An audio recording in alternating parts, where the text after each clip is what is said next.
Par ce geste symbolique, le ministre des Mines, du Pétrole et de l'Énergie, Mamadou Sangafoua Coulibaly, lance les travaux de construction de la deuxième centrale photovoltaïque de la Côte d'Ivoire. Le pays veut atteindre le mix énergétique de 45% en énergie renouvelable à l'horizon 2030 et un taux de couverture électrique de 100% d'ici fin 2025. Le président s'est rendu compte qu'une chose est d'électrifier une localité, une autre chose est que les populations qui vivent dans cette localité aient de l'électricité dans leur maison. D'où la mise en place du programme d'électrification pour tous, le PEPT, qui a permis de connecter aujourd'hui près de 4 millions d'Ivoiriens.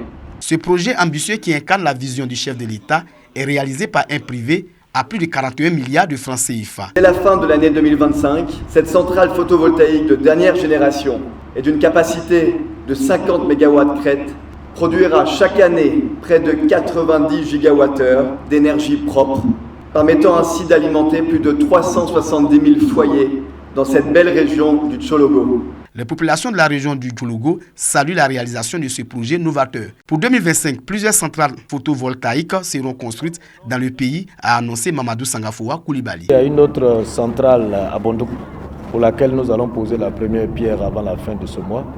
Il y a une autre centrale qui est prévue à Korogo. Il y a une centrale qui est prévue à Kong. Il y a une qui est prévue à Katiola.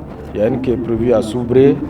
Enfin, nous avons vraiment suivi quasiment l'ensemble du territoire, notamment la localité où nous avons un ensoleillement qui permet d'avoir un rendement intéressant. À travers ces centrales, la Côte d'Ivoire veut basculer des énergies fossiles aux énergies renouvelables. La centrale photovoltaïque de Ferkessédougou est la deuxième après celle réalisée à Bondiali.